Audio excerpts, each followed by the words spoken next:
Karena menjaga akal sehat itu butuh keberanian dan butuh pengorbanan. Kalau Termasuk dimusuhi sama kawan-kawan. logikanya sederhana. Kalau mau berperan mendamaikan Israel Palestina, gimana kalau kita nggak ngakuin dua-duanya? Iya. Iya kan? Nah, Mas Guntur, gimana soal ini menarik Mas Guntur sebagai Gus Durian Tulen. Kalau melihat Gus Dur dan Israel dan Yahudi, ini kan juga beberapa waktu lalu Mas viral juga pidato Gus Dur ketika menerima Simon Peres Award. Simon Peres Award ya. Yang dia bilang saya akan berjuang, yang dikutip dan dipotong, nah kemudian itu jadi propaganda baik positif maupun negatif. Saya akan berjuang until the end of my time untuk mengakui negara Israel dan membuat hubungan Indonesia punya hubungan diplomatik dengan Israel, karena itu adalah hal yang sangat esensial dan itu jadi gorengan banget tuh Mas di sosial media. Nah ini coba menuduhkan Gus Dur, Israel dan Yahudi ini gimana Mas dalam konteks akal sehat lah. Yang jawab Guntur kan, Gus Durian asli. Iya. Kalau kita Gus Durian KW2 Mas. Sebenarnya zaman itu Gus Dur kolumnis sering bolak-balik ke Tempo ke Mas BHM sebenarnya. No. Terus ceritanya kan kalau udah habis nulis di kantor Tempo, habis itu ngobrol ngalur ngidul nggak ini, sambil ketawa-ketawa ya Mas Bambang ya. Nah, di BHM mau cerita tuh Mas. Iya, dia mejanya sebelah meja saya tuh, ngetik situ. Biasanya dia datang mau jemput istrinya. Mas BHM Mas ini yang ngedit tulisan Gus Dur. Enggak berani saya ngedit tulisan Gus Dur. Makomnya nggak sampai Mas. Biasanya Mas Subahasa yang. Pak Subasa, bisa kita Pak Fikri. Jadi Gus Dur itu kalau nulis itu panjang, bentar kolom kan terbatas. So harus ngedit, waduh kata Pak Fikri itu, waduh ini tulisan apa? Nah, yang sering orang lupa ini sebelum ngomong soal sikap Gus Dur kepada soal Palestina. Kolom-kolom Gus Dur di Tempo, ya, kalau kita lihat karakter kalimat paragraf pendek tegas kemudian judul-judul itu sebenarnya menurut saya itu sudah hasil editan dari orang-orang Tempo. Islam kaset dan kebisingannya, kemudian juga ciri-ciri Tempo benar, karena kalau bandingkan dengan tulisan Gus Dur kayak misalnya di Prisma, kemudian kolom-kolom yang terbit di Duta Masyarakat, kemudian di Kompas, itu saya lihat diksi-diksinya itu agak beda Mas Bambang. Kalau yang kumpulan kolom Gus Dur melawan dengan humor atau melawan lucon atau humor kalau nggak salah itu. Tulisan-tulisan yang ada di kolom Tempo ya. Udah ada masuk ini orang gaya-gaya diksi sama penyederhanaan pemotongan kalimat orang editor Tempo deh Mas ya. Editornya jago menurut saya itu ya, editornya. Kalau kita bandingin dengan ada Gus Dur yang nggak diedit tuh tulisannya itu Islamku, Islam Anda, Islam kita, itu rata-rata kan tulisan-tulisan panjang dia di Proaksi sama di Duta Masyarakat saat itu yang online itu. Nah, tapi pertanyaannya siapa makomnya yang bisa mengedit tulisan Gus Dur di Tempo kalau nggak BHM gitu loh? Apa masih ada? Subasa itu spesialisnya. Itu kan. Nah, sama kalau saya lihat spesialis. Sikap Gus Dur menurut saya gini, kenapa Gus Dur kan mau hubungan diplomatik dengan Israel? Saya kira kan memang ada perubahan sendiri di internal para pejuang Palestina, yang di situ adalah PLO dengan Fatah ya, yang sudah mulai berubah kan tahun 90-an. Bahkan saya sebutkan tadi kan udah ada misalnya kayak PLO sendiri, Yasser Arafat mengatakan bahwa salah satu kesalahan bangsa Arab itu yang didasarkan oleh Mahmud Abbas adalah menolak resolusi 181 tahun 47 itu kan. Awal ya. Nah, yang saya lihat bahwa Gus Dur itu melihat bahwa perjuangan Palestina itu sudah tidak bisa lagi dengan senjata, dengan aksi-aksi kayak semacam pembunuhan, dengan teror. Sampai zaman dulu kalau ada negara Arab kita kata meninggalkan perjuangan Palestina kemudian dianggap memusuhi, Kan zaman PLO, zamannya Yasser Arafat tahun 70 berapa itu yang dianggap terlibat penggulingan Raja Abdullah apa gitu ya, Mas BM saat itu kan. Peristiwa berdarah ya.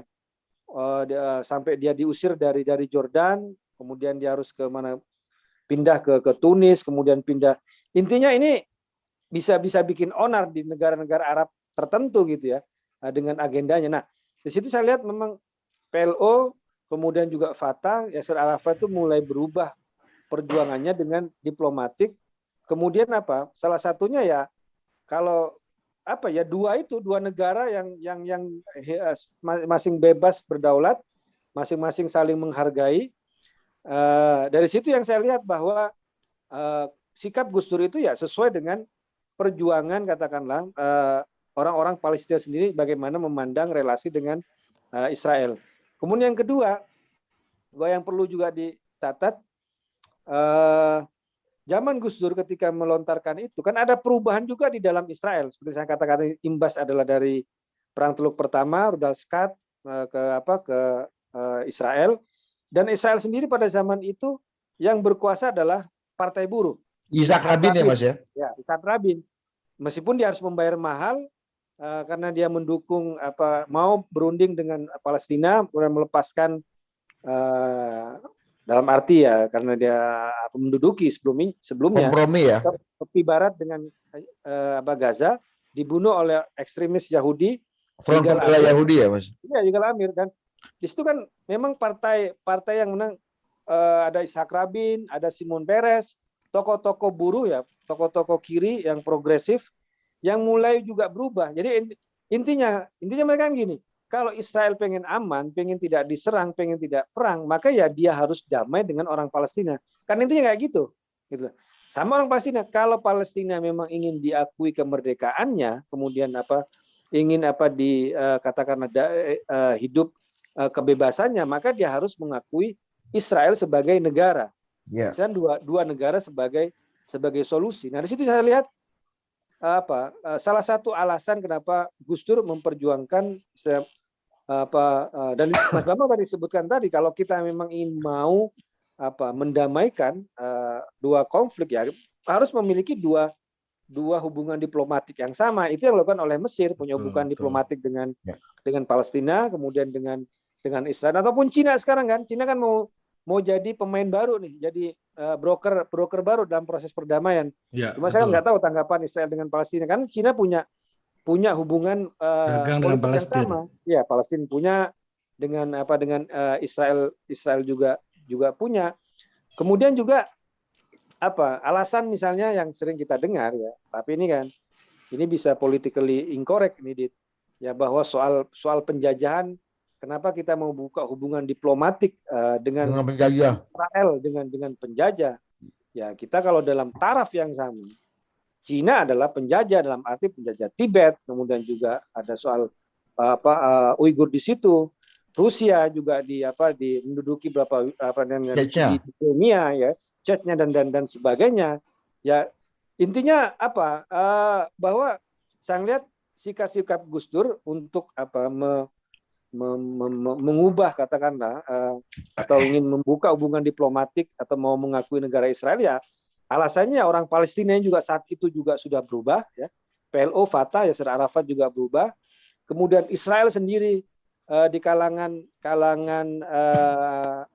partai-partai buruh kiri yang progresif yang ingin mengakui Israel sebagai Palestina sebagai negara dengan dua negara yang sama-sama berdaulat itu di situ.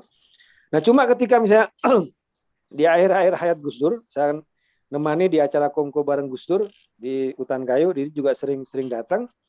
Waktu itu kan udah mulai muncul tuh yang namanya Ariel Sharon dari Likud, kemudian Shimon Peres kalah pemilu, kemudian dari Partai Buruh juga kalah pemilu, yang muncul kayak dari orang-orang Likud, Ariel Sharon dan sebagainya. Hamas juga mau menang pemilu Mas ya, waktu itu ya. Saya pernah nanya ke Gus Dur, gimana Gus kayak gini? Waduh, kalau kayak gini terus ya mungkin Israel memang pengen perang katanya, bukan lagi pengen pengen damai katanya. Jadi saya lihat memang sangat kontekstual ya. Saya lihat seperti kayak sekarang kita kalau bicara perdamaian sekarang dianggap kayak teriak di tepi pantai, karena yang gemuruh ya adalah orang perang. Hamas pengen perang, Likud pengen perang, ya kita damai itu hanya jadi nggak akan didengar sama sekali ya, karena konteksnya memang ya seperti ini yang sekarang gitu loh. Ya saya lihat kalau saya membaca kenapa Gus Dur mau buka hubungan diplomatik, ya menurut saya konteksnya ya pragmatis saja ya Mas, sangat pragmatis ya. Selain juga ya ada dorongan keimanan, interfaith gitu kan dia. Bahwa ya kita tahu lah Gus Dur punya argumen-argumen keimanan, seperti juga bicara soal kayak Cak Nur bicara toleransi antar orang Kristen dengan orang-orang Yahudi, Abraham religion gitu kan. Dan yang menarik salah satu piagam kesepakatan Emirat dengan Israel, ya ini juga politisasi ya. Mereka menyebutnya sebagai Abraham Accord, Mitsaqul Abraham. Kemoyangnya. Anak-anak Abraham ya. Orang Islam, orang Kristen sama orang Yahudi ke Abraham, kesepakatan Nabi Ibrahim yang mereka sebut menormalisasi hubungan politik dengan Israel kan, Emirat. Nah, kalau cerita tambahan ini yang menarik menurut saya juga salah satu salah satu yang memperkuat. Nah, tadi Mas Bambang ngomong soal pesawat, saya jadi ingat cerita bagaimana orang-orang Israel itu harus menguburkan cita-cita mereka membuat pesawat canggih tahun 80-an, namanya tuh pesawat Levi kalau nggak salah. Ini pesawat canggih pada zaman itu dikembangkan oleh Israel, mereka bikin sendiri, bikin prototipe kalau nggak salah itu sampai 3 atau sampai 5. Tapi kemudian diboikot oleh Amerika karena dianggap menyaingi F-15 atau F-16 ya. Zaman itu intinya adalah Israel nggak boleh bikin pesawat, harus beli pesawat dan senjata itu ke Amerika. Nah, ini yang kita kadang lupa, ini kenapa antara Israel dengan Amerika dan sebagainya sangat kuat ya. Ini soal produsen senjata dengan soal pembeli loyal senjata. Seperti halnya kalau kita lihat di medsos ini, Dit, bagaimana dukungan netizen India itu kepada Israel. Padahal netizen ini yang bukan mainstream, Mas, bukan major label ya. Ya, ini luar biasa dukungan netizen India ke Israel. Padahal kalau kita bicara resolusi PBB tahun 47, itu Jawaharlal Nehru itu termasuk yang menolak negara Israel zaman itu. Ya, akhirnya dengan Soekarno bikin gerakan-gerakan non-blok. Tapi sekarang India itu berubah sikapnya terhadap Israel. Karena kalau kita baca, waduh, itu India termasuk pembeli loyal senjata-senjata Israel, termasuk juga ya itulah ekspor impor perdagangan di antara mereka. Kadang-kadang kita kan nggak ngerti, orang bilang, waduh, mungkin karena orang Yahudi, orang Israel Yahudi, Amerika Kristen, ini kerjasama antara Yahudi Kristen untuk menghancurkan orang Palestina yang Islam, kan gitu kan ya. Kalau kita nggak ngerti persoalan sesungguhnya bahwa sebenarnya ada hubungan militer yang sangat erat, hubungan dagang yang sangat erat, ada lobby Yahudi yang sangat kuat di Amerika. Orang kan nggak mau ngerti, akhirnya dianggap ini konspirasi Yahudi Kristen untuk menghancurkan orang Islam, yaitu orang Palestina. Karena ini yang sangat umum yang kita dengar. Simplifikasi itu, Mas ya. Ya, itu yang. Kalau kata Dede Basri, kalau kita tidak membuka hubungan dengan Israel secara ekonomi, maka salah satu prinsip utama yang kita kesampingkan adalah masalah pilihan. Kita membakar dan membunuh pilihan kita. Dan itu kita akan dihukum oleh pasar, katanya. Saya jadi ingat kurma. Mas Bambang tahu kurma majhul, bahasa Arab yang gede-gede itu. Kurma majhul. Ya, oh ya, tahu mejol itu, Mas. Mejol itu ya. Saya tapi harus konfirmasi. Sebenarnya kurma itu kan dalam bahasa Arabnya namanya kurma majhul. Itu bibitnya aslinya itu di Maroko. Kemudian direkayasa genetik oleh Israel karena dia tidak diakui dengan kurma-kurma ajwa atau macam-macam lah yang Sukari, ada di Arab dan sebagainya, sukari dan sebagainya itu, maka disebut dengan kurma majhul karena gede seperti mirip durian montong di Thailand, ada kayak genetik. Itu majhul majhul itu 60% yang ada di dunia itu sebenarnya adalah produk Israel. Saya nggak tahu yang sampai di Indonesia itu kan tulisannya California, tapi Israel kan pinter. Kalau dia mau ekspor ya kurma atau barang apapun ya ke negara-negara Arab, dia nggak pernah akan sebut sebagai produk Israel. Dia ubah, gitu loh. Nah saya ini lihat ini jangan-jangan mejol ini produk Israel, cuma karena dia mau masuk ke Indonesia, ini disebut dengan kurma California. Karena memang pertanian mejol itu besar sekali. Betul. Akhirnya kita secara ekonomi, secara prinsip ekonomi kita menghilangkan choice tadi dan kita bisa dihukum pasar dengan harga yang lebih mahal. Itu kalau kata Dede Basri. Dampak akibat kita ngomong. Prakteknya enggak sih, Bud. Saya lihat bahkan kita jual pesawat N235 ke Senegal itu yang membiayai malah perusahaan Israel. Tapi itu kan tidak apa karena itu zaman Orde Baru, Mas ya?